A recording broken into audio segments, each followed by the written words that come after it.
Kapla, warriors!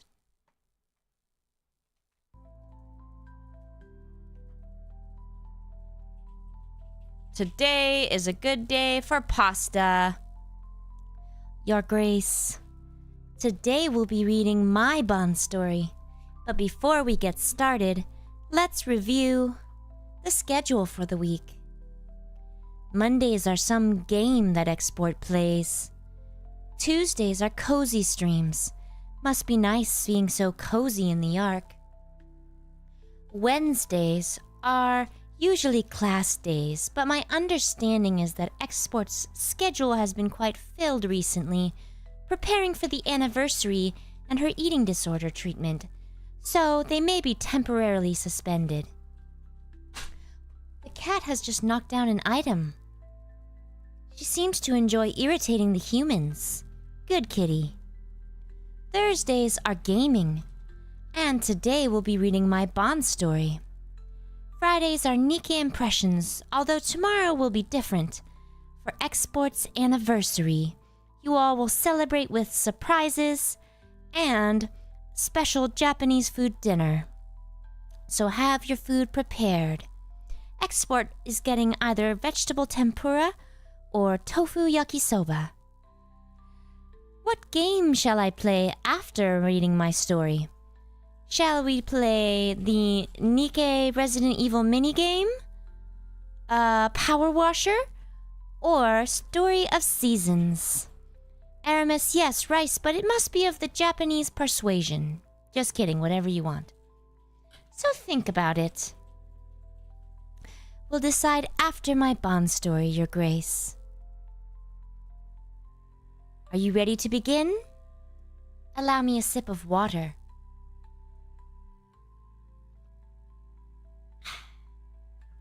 1F, no, it's off the table. For now.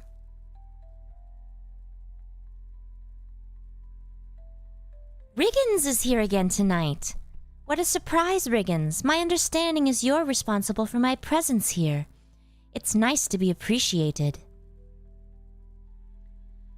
Episode 1, The Garden Where Loneliness Dwells. After passing Inherit's test, the protagonist has returned to Eden and lingered there for a few days. The open fields and fresh air, teeming with natural produce, it's all things the Ark can only dream of becoming. The most striking area is a courtyard acting as the center of Eden, and standing right in the middle of it is Dorothy. What a beautiful sight for the commander. The protagonist compiles what he knows about Dorothy. She's a Nikke who resides here in Eden, and for all her appearance makes her out to be an angel, she can flip demeanor at the drop of a hat and leave someone for dead. And don't you forget it. For some reason, she spends most of her time in this very courtyard, staring into the distance as the sun shines down on her. From his perspective, she looks so... Dorothy calls out to the protagonist, breaking him from his musing. The small talk that ensues ends as quickly as it begins, and Dorothy decides to leave. Watching the Inherit leader go, the protagonist turns his gaze back to the sunlit spot where she stood. Inexplicably, the beauty of the scenery gives him no joy. If anything, a deep sadness is permeating his thoughts. Joshua, today is Thursday, and so I am reading my Bond story, as selected by Rigginss. Tomorrow we will be skipping Lilywise because it's the special anniversary of Export streaming. Plus, it seems that nobody likes Lilywise. She's been last every time. Wanting to know more, the protagonist asks Noah about Dorothy's habit of staying in the courtyard. None of your business, human. To her knowledge, the Inherit leader has always been like that for as long as they've known each other. The protagonist's admission that Dorothy seems lonely astonishes Noah, and she sarcastically remarks on his new profession as a therapist. The conversation continues as Noah explains that for all the Nikkes of Inherit, accept Dorothy as one of their own, at the end of the day, she's still a former member of Goddess. By her testimonial, none of the Inherit members can really connect with someone who's old enough to have seen the Ark's walls come up. This revelation takes the protagonist by surprise, leading Noah to explain how Goddess Squad stood at the gates to the Ark after it was completed, protecting it long enough for humanity to evacuate. The battles against the Raptures trying to break in were brutal, and the death toll was uncountable. The fact that Dorothy was one of the few to make it out of there in one piece is something both find awe-inspiring and disquieting. As they should. Me and Pine made it out.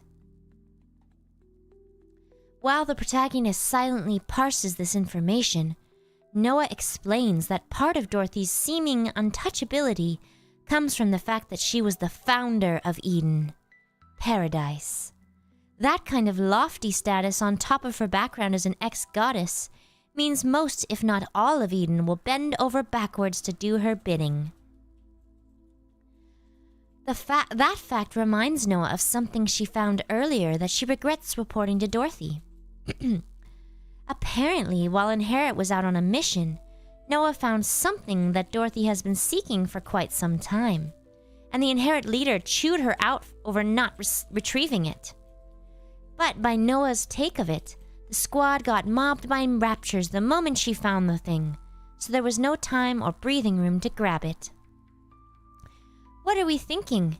50-50 chance this backstory of Eden gets retconned in the side story? As for going back for the thing, Noah unfortunately doesn't remember where she found it. Having said her piece, Noah suggests the protagonist try and interact directly with Dorothy rather than skulk around for information, and leaves. Mulling over this advice, the protagonist decides to speak to Dorothy. DM, who are you calling a hag? Save that for export. A week passes by. Oops. The next day, the protagonist returns to the courtyard, where Dorothy is waiting in the sun. He asks her what she's looking at, but it turns out she's not really looking at anything in particular. The next day, the protagonist asks Dorothy for an apple near her, and she allows it. A week passes by in this fashion, and eventually Dorothy reaches her breaking point, and she questions the protagonist on his persistence in being here. Hearing his reasoning, Dorothy's response contains an implicit yet easily audible scoff. She decides to invite the protagonist on a walk, which he accepts. The man's almost immediate assent is a bit of a surprise to Dorothy, who notes that perhaps his goodwill is genuine. Episode 2, A Sweltering Stroll.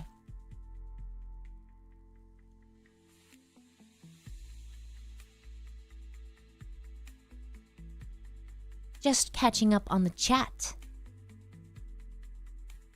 Seasoned, you say? Bold words for someone in DORO infection range. The duo of Dorothy and the protagonist step into the desert outside Eden, the site of their stroll. Dorothy passive-aggressively comments that since the protagonist said she seemed cold, she decided to walk in the hottest place she could find. Apparently, the protagonist reminded her of a flower she's been meaning to see, and the stroll will end once it's found.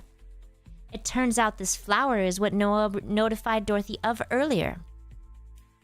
It had killed 2 birds with 1 stone. Oh, yes, Rigginss. She assures the protagonist that finding this flower is the key to resolving her loneliness. As for where this flower is exactly, that's where things get complicated. But by Noah's report, it should be only 5 hours away from their current location. At the protagonist's disbelief, Dorothy pounces on an opportunity to disparage him. A fragile human, selfish as the rest, who can't even take a 5-hour stroll in the desert for a Nikke he chose to reach his hand out to, she calls him.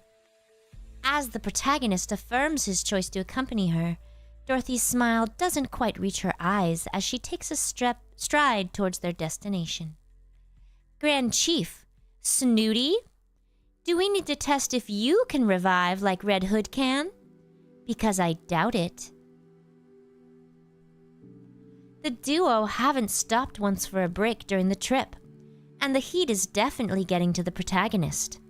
Seeing Dorothy spare not a single glance at him makes the protagonist think about how even the most standoffish Nikkes he's accompanied at least registered his existence and tried to make sure he lived. That's not my responsibility. In the throes of dehydration, the protagonist calls out to Dorothy, telling her she's going too fast and his endurance is reaching its limit. His Riz skills don't impress me. I have a high threshold. After berating the man on his comparative frailty, Dorothy admits that perhaps she's gotten too used to going around with people made of sterner stuff. She declares they'll take a break here, and the protagonist crumples onto the ground. Dorothy stares at the downed protagonist, pondering on how he's not upset. Normally, most humans would be absolutely livid for a mere Nikke like her to make them suffer like this, trudging in the desert heat with nary a drop of water or a break. While she wonders how he can be so calm by comparison, the protagonist tells the inherit leader that the both of them are tired. Dorothy scoffs at such an idea, reminding the commander of how Nikkes are literally built different, a reminder that leads him to envy a Nikke's constitution. This remark takes Dorothy by surprise, as such a comment almost reminds her of him, though she refuses to elaborate who he is. Declaring the break over, Dorothy blazes ahead, the protagonist scrabbling to keep up with her. I think they meant scrambling. Jack Tricks, no, he's taken, and even I won't challenge Lillywise for that. Looking over the wreckage, Dorothy wonders if perhaps... Seemingly endless walking ensues, yet nary a sight of the radio tower Noah reported nor the flowers that grew near it. Gazing upon the surrounding ruins, Dorothy remarks on being a bit parched. The protagonist offers her his bottle of water, refusing her refusal to drink. The two both sip from the bottle and feel refreshed for it, despite the human cooties. Looking over the wreckage, Dorothy wonders if perhaps Noah's eyes were deceived when she said the flowers were here. The protagonist suggests asking Cecil for the coordinates of Noah's mission, but Dorothy is intent on not bothering the operator with frivolities like this one. What she ends up focusing on is the protagonist's comment of Cecil being a squad mate. In Dorothy's eyes, Cecil could never be anything but human, even if she is from Eden. How could a Nikke and a human possibly be on such equal footing? DM, I've heard excuses about the D's standoff with Ada. Some say the Gatekeeper summons collab units as it would imagine them, with the power to fight raptures and fit in the universe.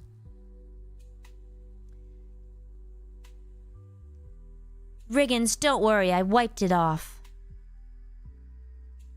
At this comment, the protagonist remarks on how much Dorothy dislikes humans, which she eventually admits to. Hello, Braven. I'm here to read my Bond story. Per Riggin's suggestion.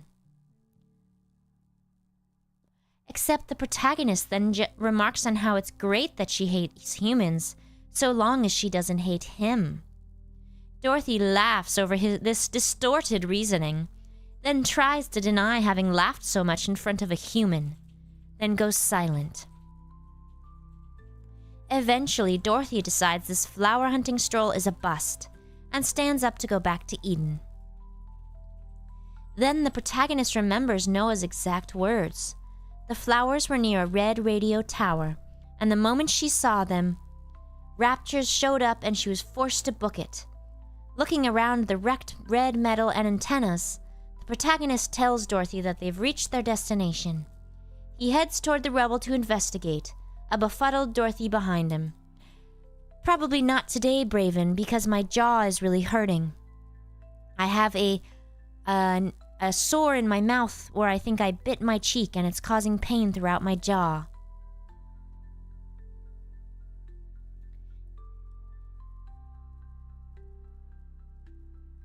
He heads toward the rubble to investigate, a befuddled Dorothy behind him. Episode 3, Unrequited Love. The protagonist explains his reasoning and begins sifting through the metal. Sure enough, a patch of flowers is under the rubble, and thankfully some of them are still intact.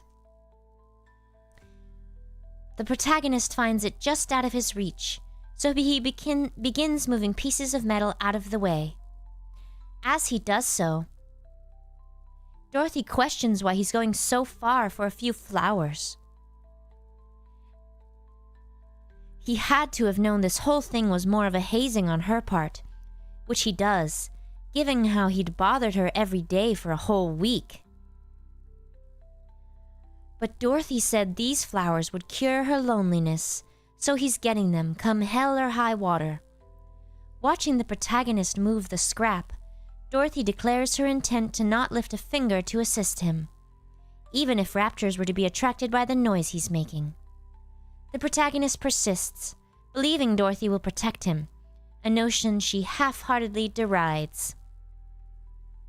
Eventually, the scrap metal is out of the way, allowing the protagonist to pluck a flower and offer it to Dorothy. Unfortunately, she declares that it's not the flower she's looking for. This nondescript flower is nothing like the lily-wise Dorothy seeks, and she derisively sneers as she mocks the protagonist working so hard for an ultimately futile endeavor. Why would there be a lily-wise in the desert? The protagonist's nonchalant acceptance of the situation only riles her up further, insisting that he act like the other humans and make some profanity-laden tirade about her being an ingrate. She's not buying his nice guy routine for 1 millisecond, and asks him to stop bothering her from here on out. Rather than be hurt, the protagonist can only see the look on Dorothy's face as she tries to repulse him. She has to actively convince herself that she hates humans, but in reality she holds them with caring regard, and that juxtaposition is the root of the loneliness eating her inside. This is nonsense. Self-styled therapist. Bond stories aren't canon, guys. Dorothy demands the protagonist shut up, firing a warning shot in the process. She goes on a rant denying each of his points, then levels her gun at his head. She asks if he thinks she can't unalive him, before explaining that Eden Nikkes don't have the same limiters as Arc Nikkes. Unlike their shackled sisters, the Nikkes of Eden have fought and scraped for every day of survival after the Ark sealed itself. And that's made them not just capable, but willing to unalive humans. Satisfied by the protagonist's silence, Dorothy warns the man against trying to stick his nose where it doesn't belong, though she assures him that she still has use of him, and is thus willing to keep him alive. For now. Braven, if Bond stories were canon, the commander would have a permanently broken pelvis. You heard that story with Emma, and the one with Noir. Advent Ace, thank you for subbing with Prime. Export has told me that it's very helpful for the channel. Episode 4, Things That Have to Be Said. Rappy checks to see how the protagonist is doing, word having spread around Eden about his little outing with Dorothy, and how Isabel was the one to bring him back alone. Serves him right. Thinking about previous events, the protagonist asks Rappy what she knows of Goddess's fate after the arc was completed. The main point she recalls is Operation Arc Guardian, which she elaborates upon. Operation Arc Guardian was a mission where Nikkes formed a defensive line around the Ark's gates and ordered to safeguard them until the last of the humans were ensconced in the Ark. Naturally, Goddess was a part of this. and they supposedly scattered and went into hiding after the operation's conclusion. Nonsense! With no one even knowing whether they were alive or dead. Just like a human to lie. The protagonist's takeaway from this explanation is that no one expressed one iota of gratitude for Goddess's efforts. A sentiment echoed by Rappy, given how the arc simply wrote Goddess off as MIA. So why does the arc have gates, if there's like a million elevators everywhere? The protagonist flashes back to Dorothy's tirade in the desert. Her impression of someone calling her an ingrate, making him believe she thought he had the right to be upset. After all, he had toiled and suffered out of nothing but devotion to her, and she repaid him with disparagement and insults. He remembers the pained look on her face as she mocked his comments about her wanting to love humans and be loved in return.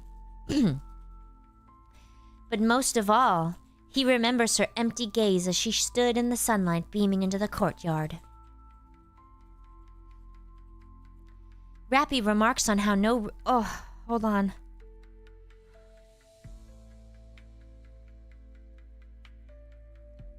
Just a moment, Your Grace.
I apologize, Your Grace. The commander had me so riled up it gave me severe chest pain. But it's past. Oh, maybe not. Oh, okay, never mind. Hold on.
Okay, hi.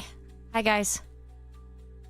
I'm gonna try not talking normal a second and see if it's passed. If it still hurts, then I might just have to end because I might not be able to keep talking. It's a normal part of the disorder I have. It causes chest pain. That doesn't mean that I enjoy it. It happens sometimes and it's totally unpredictable. And it's hard to tell how long it'll last. It might last 10 minutes, 30 minutes. Yeah, I'm trying to breathe deep, Jospert, because it makes me want to like tense up and breathe shallow. So I'm not dying or anything. I'm not in danger. It just hurts a lot. But if I'm gonna see if I talk normal for a few minutes, we'll just chat for a few minutes and see if it passes. I thought it had passed, but as soon as I started talking again, it came right back. So no worries. Thank you so much, Out of Context, for the 10 memberships. That was very generous of you. Sorry to not sound more enthusiastic. I'm just trying to breathe. Not feeling so good, but I'll be okay. It just happens. Oh, it's typically like totally unpredictable. Like a week ago, I think it was. I woke up in the middle of the night with it, like severe, which is super weird. So that was weird. So it just happens. Although back before I was on medication, what used to cause chest pain was spicy food. Spicy food, if you're not on medication and you have this disorder, it can trigger palpitations and heart pain. It's so weird. Oh, perfect, Rigginss. You got this? I trust you. Yeah, and this disorder isn't life-threatening, except for, like, obviously it did give me that concussion because it causes the fainting. So the only way it's life-threatening is if I faint and hit my head and die. But it's not life-threatening in itself, and it's not like it shouldn't shorten my lifespan. But it's, you know, variable. Interesting, Redacted. You have that too. I guess REM sleep is when you dream, right? Or is that wrong? That's when you dream, right? So that's interesting. I wonder if I was dreaming and that's the same reason. Because they have found that I get weird spikes in my heart rate, and I think it's related to my dreams. Out of context, I read that word boss as boobs. I was like, what? Yeah, that's interesting, Redacted. I don't remember them. I don't remember if they said when my heart rate spikes. I don't know if they like were looking at that part. Ooh. It's rapid eye movement, Jospert. So you go through different levels of sleep.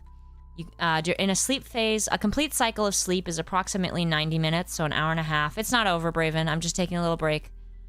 So you have light sleep, you have REM sleep, and you have deep sleep or delta wave sleep. And so you go through these in different amounts, and you cycle through them throughout your sleep. And REM sleep is the one where No, REM sleep is when you dream. It's just a normal part of your sleep. Everybody has REM sleep. If you don't have REM sleep, it F's you up. There's an episode of TNG about that.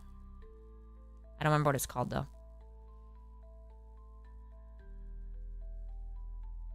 Oh, yeah, Redacted. Do you have nightmares? You must be having nightmares, too. I know a lot about sleep, given I have sleep disorders. So, I got extra info on sleep. Done a lot of research to try to fix it. Braven, I just was having a little flare-up of my circulation heart disorder thing. It's kind of hard to call. It's hard to categorize it because it actually affects like all parts of your body. It's called postural orthostatic tachycardia syndrome, or POTS. So but it affects like multiple systems of your body. So I never know how to like simply explain it. It's actually based in your brain, though. It's actually a problem with your autonomic nervous system, which regulates some of those things like sleeping, blinking, breathing. But it ain't doing it right. Because it also regulates your heart rate and blood pressure. Rigginss, you got it from the army. How does that work? That's interesting. I've never heard of obtaining of acquiring sleep apnea. I didn't think you could acquire it from like a non-physical problem. Does that make sense? Yeah, I hope you get your CPAP soon. It's not safe. I was laughing at this commercial I saw the other day because it was like advertising, get rid of your CPAP and buy these nose strips instead. And I was like, oh, how can they legally air this commercial? Like, that is incredibly dangerous. Oh, interesting, DS. Were you here yesterday for the preview of Roundtable Talk? It's not the cellular peptide cake episode. No, it's the episode with the eyes in the dark, one moon circles. Oh, interesting, Jack Tricks. It can be related to GERD, and can even cause symptoms similar because it causes a lot of problems. Because it can affect your digestion and other things, and I think commonly co-occurs.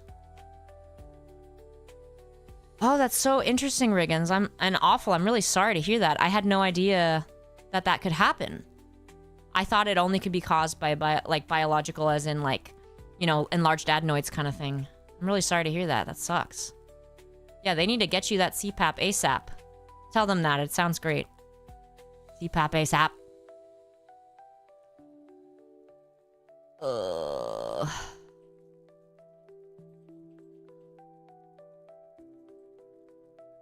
Night Otter.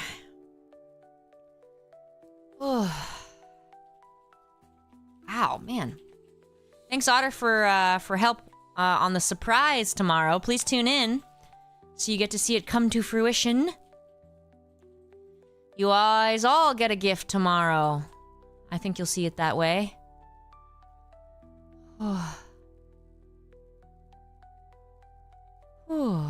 Wait, DSX, you were not... Oh, you weren't here yesterday.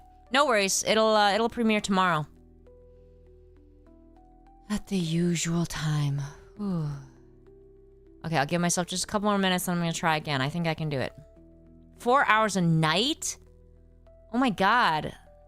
Is that what you were experiencing? Is that all they were like allotting, or was it just because you couldn't... Not just because you couldn't sleep? That's messed up. That's right, 1F. It's a body pillow.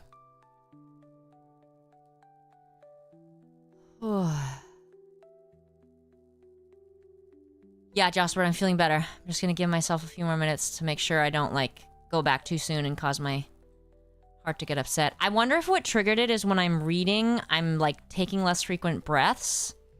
Maybe that triggered it, but it's never happened before. So I don't know. Yeah, but Braven, this was an export body pillow. I guess Dorothy is maybe a bit breathier.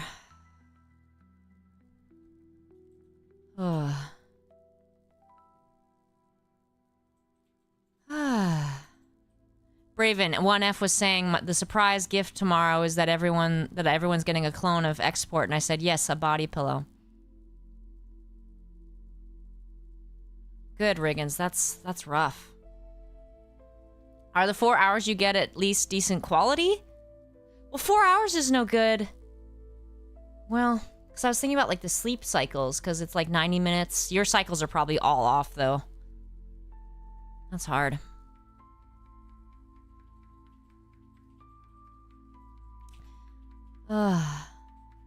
Which of my outfits should my body pillow have?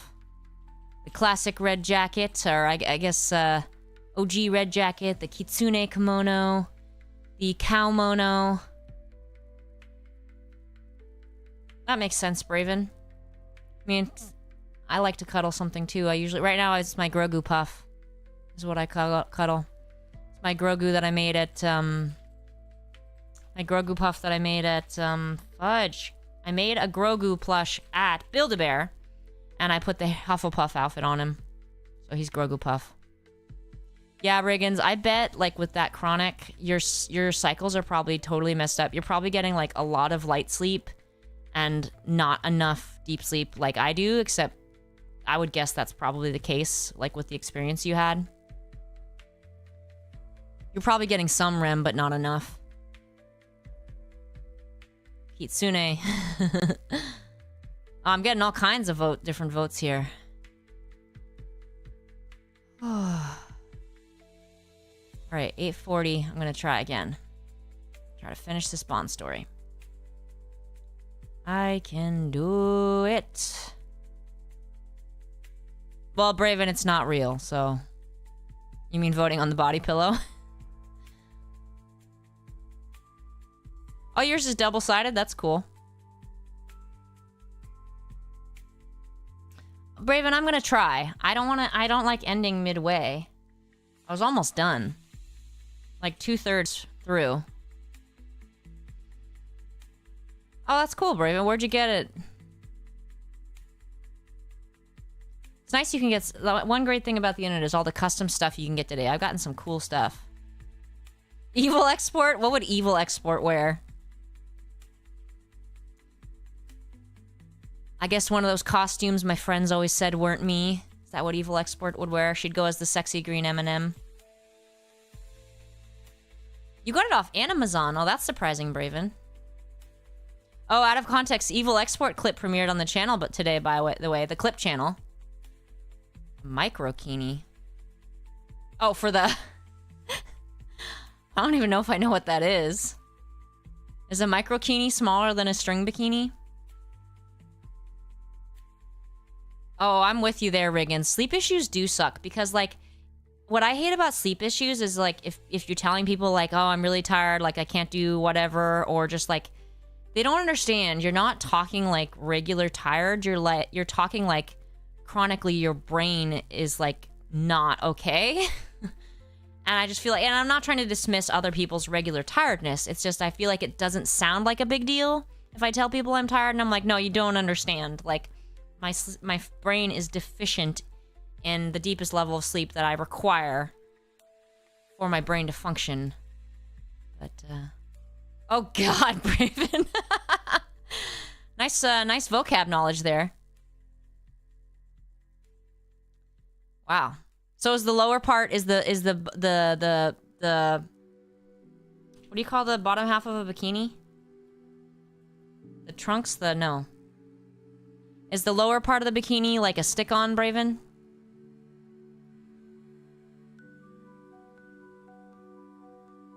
Yeah, Rigginss. Yeah. Totally messes you up. Okay, I'm gonna try again. Let me try to figure out where I was. Okay.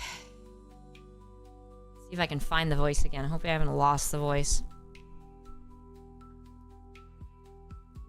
Well, Braven, that's all bikini bottoms. That's just a regular bikini bottom. Okay. I almost just did my Stitch voice instead. That's not it. Guide you to paradise, your grace. Here we go. Rappy remarks on how no records remain from Arc Guardian. Rouse the protagonist from his thoughts, and he politely refuses her offer to seek more information. He already knows the words he needs to say to Dorothy. The protagonist finds Dorothy in the same courtyard, in the same spot where the sun shines down. Dorothy sarcastically asks if the man enjoys giving him the cold shoulder, or if he gets his kicks needling her. That's one word for it. But the protagonist's next words weren't anything like what she expected. Braven, I guess if you actually like the Stitch voice and think it's accurate. Thank you. Thank you for everything you've done for the Ark. It was your sacrifice that allowed us to survive in the first place. So, from the bottom of my heart, thank you. Dorothy wonders just where this is coming from, which the protagonist answers is an expression of gratitude for what she did during Arc Guardian, belated as it is. She sneers in response, snarking at the audacity of this human before her. If not trying to stand in for all of the Ark, then having the gall to try and claim he can understand her decades of hatred. Seeing the protagonist remain silent, Dorothy changes tracks, wondering if perhaps he's trying to kiss up to her to become a resident of Eden, or buy her mercy so she won't unalive him. The protagonist simply responds that he's saying what should have been said to her decades ago.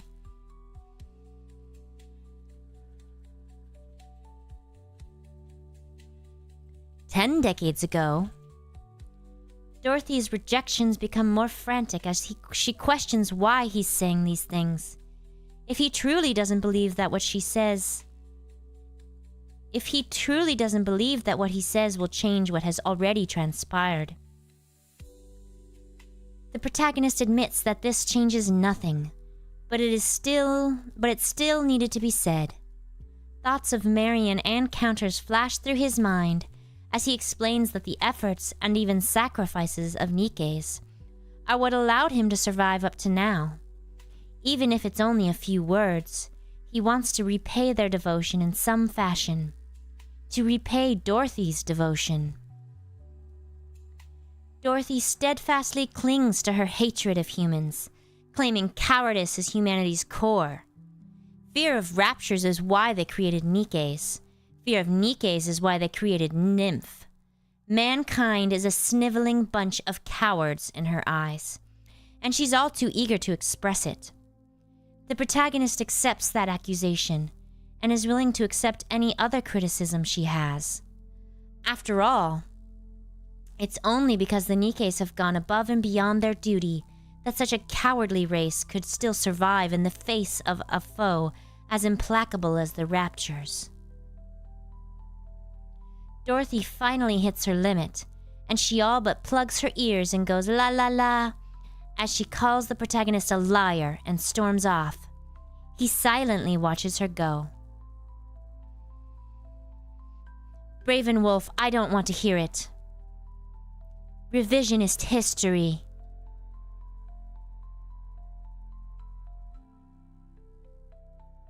Sorry, just trying to take longer breaks for breaths.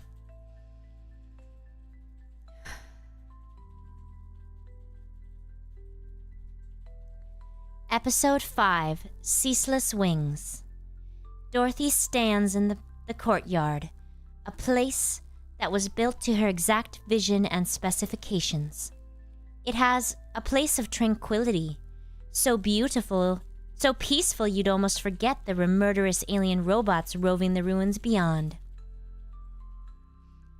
Here in this sunlit courtyard, Dorothy has almost everything she ever wanted, far away from the horrors of the war. The key word being almost. Even the sun and the environmental control of Eden cannot stave off the chill of loneliness permeating her being. She hums to herself that this wasn't how her strolls went a few days ago, thinking back to that human that always kept bothering her. A commander so much like her previous one that time with him feels like a trip back to the past.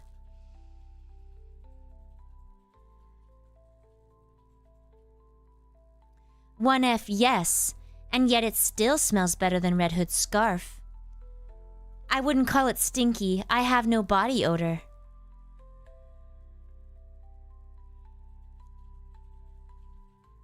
A polite worker who's unafraid of toil. An outsider who hails from the Ark. A parasite who latches onto whoever he can exploit by whispering milk and honey in their ear. A weak and cowardly human. The protagonist's greeting catches Dorothy's attention. He wanted to say goodbye before he went back to the Ark. Given the unlikelihood of him returning to Eden and seeing her again, he imparts one last advisory plea, asking her to let others into her heart. Ha! And truly step into the sunlight. Her only response is a dismissive snark, and he bids her goodbye. Alexavier, thank you for noticing. Dorothy steps forward in the courtyard, unwilling to turn and see the look on the departing human's face. She thinks back to his words about how she still wanted to love humans and to be loved by them in return. His words honoring the sacrifices of herself and her sisters. Words of gratitude from the bottom of the heart.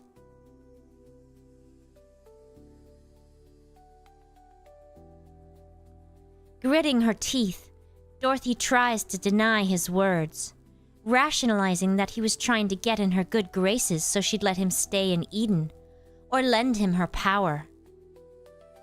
That's what the cowardly humans do. Except that man admitted humans were cowards, hardwired for it even. Dorothy's memories take her back to when she first tasted victory as a Nikke. A child had come up to her with a handful of flowers, and the onlookers cheered while the child's trembling hands took her own, and they said, "Thank you."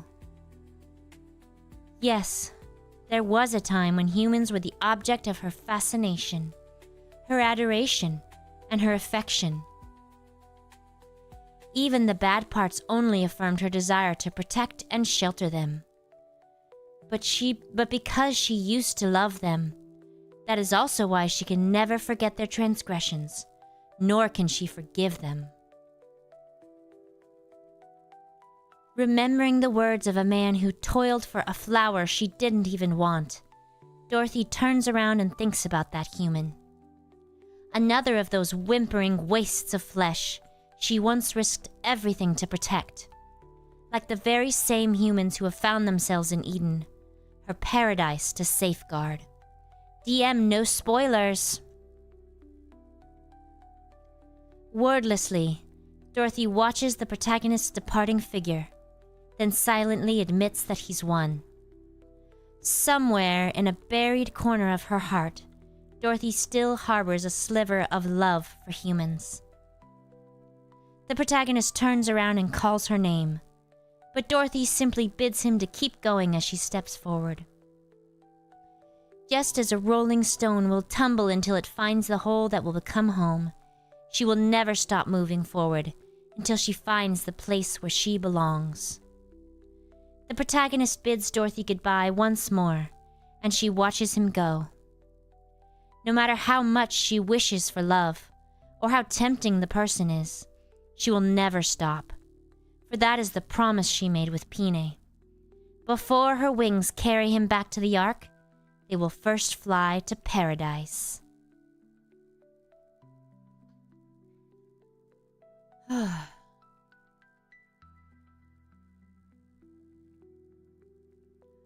All right. I hope you enjoyed that Bond story. Keep in mind, it's not canon. I don't have any sliver of love for humans in my heart. This is clearly propaganda written by the commander. I will leave now. You all can continue your chat with Export.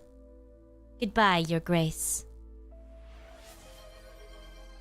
All right, Dorothy, that's enough out of you.